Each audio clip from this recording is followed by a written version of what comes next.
She hit the dirt before she even had time to brace for impact. The world went silent for a breath. Then the pain returned, sharp and punishing. She didn't cry out.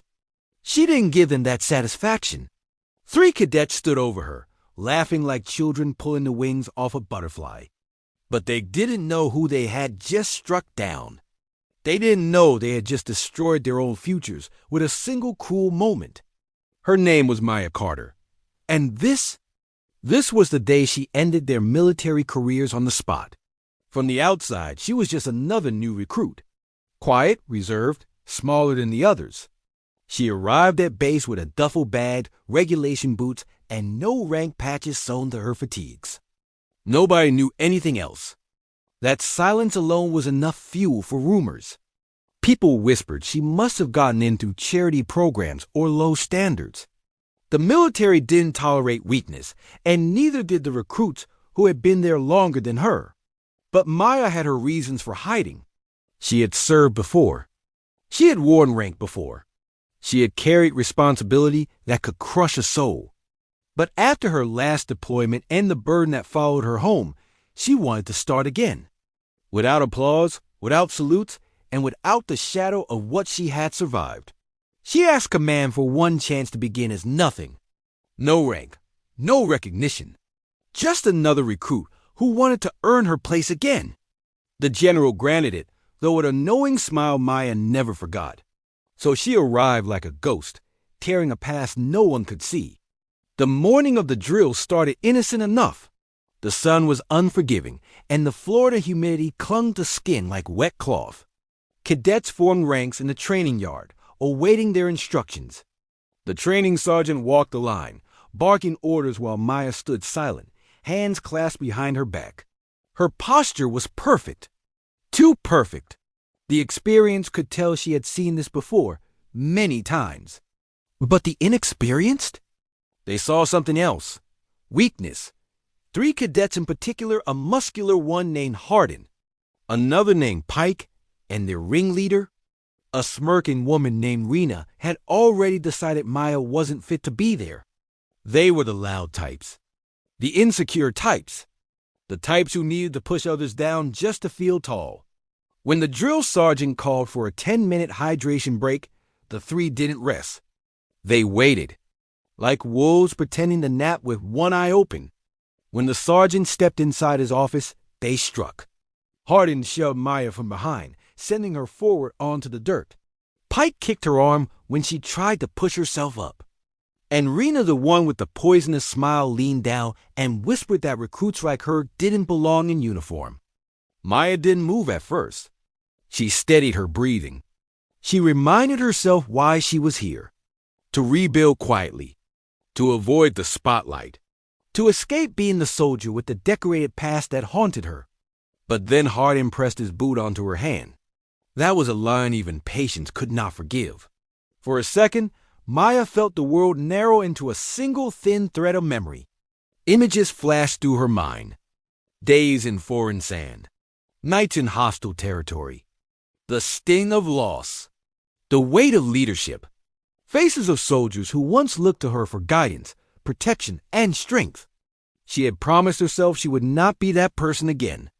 But some promises are broken by others.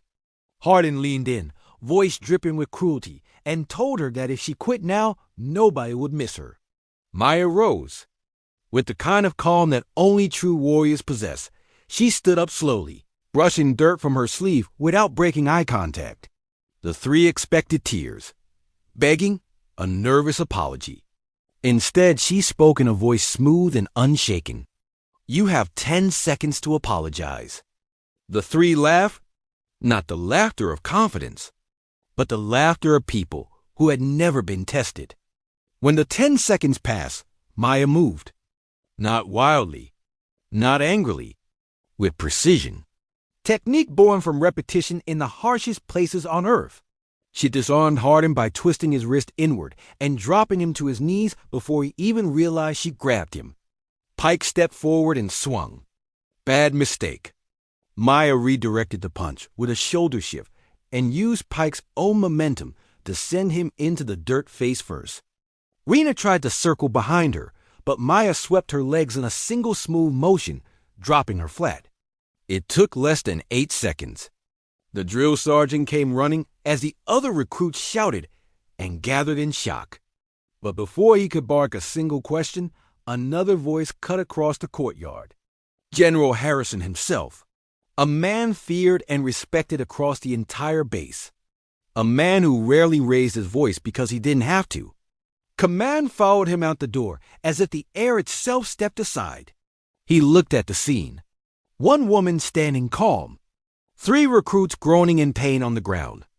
And when his eyes landed on Maya, something changed in his expression, recognition, respect, and something deeper, regret. He walked toward her and spoke the words that shattered every assumption in the courtyard. Captain Carter. The yard fell silent. Jaws dropped. Pike froze. Rena's skin went pale.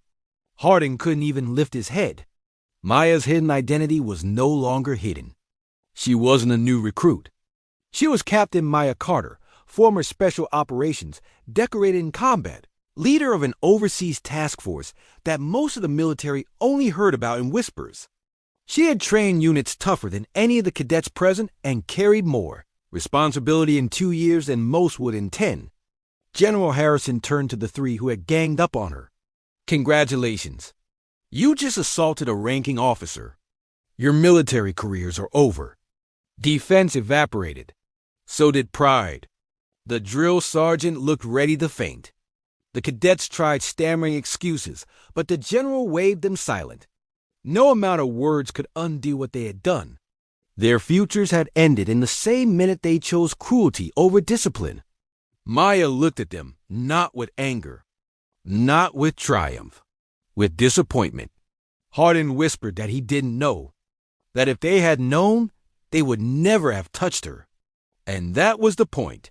She responded quietly. You don't treat people with respect because of their rank. You treat them with respect because of who you are. A week passed. The 3 former cadets packed their belongings and were escorted off the base. Some cried. Some stayed silent. Maya didn't watch them go. She didn't need to. Their lesson had already been delivered. The rest of the recruits saw her differently now. Some saluted. Some looked intimidated. But Maya made one thing clear. She wasn't there to command. She was there to start again. To rebuild what she had lost.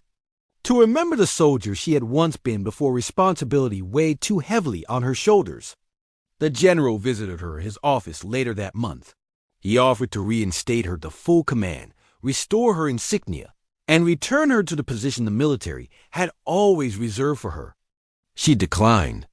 Not because she didn't deserve it, but because sometimes healing means stepping back into the uniform from the beginning.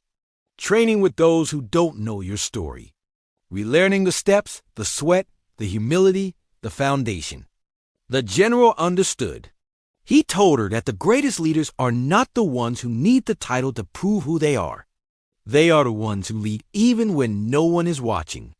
Maya thanked him and returned to the training yard. She wasn't Captain Carter that day. She wasn't Special Operations. She wasn't the legend other bases whispered about. She was just Maya, a soldier rebuilding herself one morning drill at a time. But everyone who trained beside her knew something undeniable. If she could survive the deserts and jungles of the world, then surely she could survive the storm within. What did this story make you feel? Where are you watching from? Subscribe to Soul Relief Stories for more real stories that heal the heart.